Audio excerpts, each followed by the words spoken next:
आइए आज जानते हैं मेवाड़ के महाराणा प्रताप और उसके मूल प्रतिद्वंद्वी रहे अकबर के विषय में कुछ संक्षिप्त जानकारियाँ। महाराणा प्रताप जो कि मेवाड़ के अंदर अपने आप को एक बहुत ही वीर शिरोमणि के रूप में दर्ज कराए हैं और इतिहास कभी भी इनको भूल नहीं सकता। एक ऐसा विजेता जिसने मेवाड़ का मान सम्मान अतुल रूप से बढ़ा दिया था। इनका जन्म कुंभलगढ़ में 9 मई 1540 में हुआ था और इनके पिता थे महाराणा उदय सिंह और इनकी माता थी जयवंता बाई। इनकी पत्नियों की बात करें तो इनके अनेक पत्नियों के अंदर यदि सबसे प्रमुख रूप से नाम लिया जाता है तो वो आता है अजब दे पंवार, जिन्होंने हर घड़ी में इनका साथ दिया था, और 9 अन्य रानियां भी थी।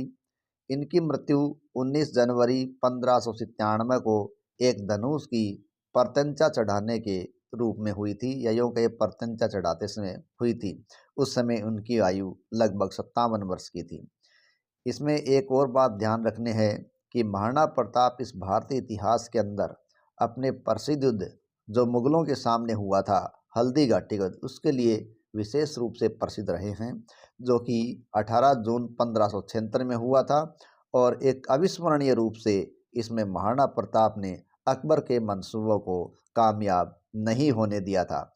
इसमें मान सिंह है, वो प्रमुख रूप से मुगलों का सेनानायक था, जिसका मूल रूप से संघर्ष मेवाड़ के महाराणा प्रताप के साथ हुआ था। मान सिंह जब कामयाब नहीं हुआ तो मुगल शासक अकबर ने मान सिंह की ड्योढ़ी समाप्त कर दी थी। अब है महाराणा प्रताप के मूल प्रतिद्वंद्वी रहे जलालुद्दीन मोहम्मद अकबर। ये मुगल सम्राट अकबर का पूरा नाम था, जिसका जन्म 15 अक्टूबर 1542 को अमरकोट में हुआ था।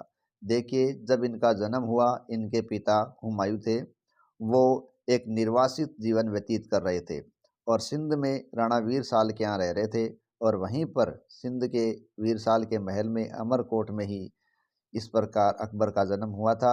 इसलिए इनको प्रारंभिक जो बाल्यकाल था वो हिंदू परिवार में मिला था। बाद में जब हुमायूं है वो निर्वासन के बाद वापस आया और उसने सूरी वंश से अपनी सत्ता वापस प्राप्त की, क्योंकि मूल रूप से हुमायूं है वो शेर शाह सूरी से लड़कर भारत को निर्वासित होने में मजबूर हुआ था। लेकिन शेर शाह सूरी के मरने के बाद उसके उत्तराधिकारी राज्य को ढंग से नहीं संभाल पाए, और ऐसी स्थिति में जब हुमायूं वापस आया उसने दिल्ली पर कब्जा किया और वो यहाँ शासक वापस बने। लेकिन अगले ही साल उनकी सीढ़ियों से गिरकर मृत्यु हो गई थी और उस वक्त हेमू या हेमचंद्र ने दिल्ली पर कब्जा कर लिया था। तो अकबर ने बैराम खां के संरक्षण में राज्यत्व प्राप्त किया और फिर पानीपत का नवंबर 1556 में दूसरा युद्ध हुआ और अकबर हेमू को हराकर दिल्ली के सिंहासन पर आसीन हुआ था।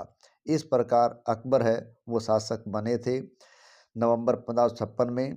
और इनका मूल जो संघर्ष है वह राजस्थान के इतिहास की दृष्टि से देखें तो वो राणा प्रताप के साथ हल्दी घाटी का संघर्ष रहा है। इस्लाम धर्म के ये अनुयायी, इन्होंने इस्लाम धर्म के अंतर्गत ही एक नया धर्म चलाया जो दीन ए इलाही नाम से दर्ज हुआ। लेकिन दीन ए इलाही को बहुत कम लोगों ने स्वीकार किया और उसमें एकमात्र हिंदू बीरबल था जो इस धर्म के अंदर शामिल हुआ था। तो ये था अकबर और प्रताप का संक्षिप्त इतिहास।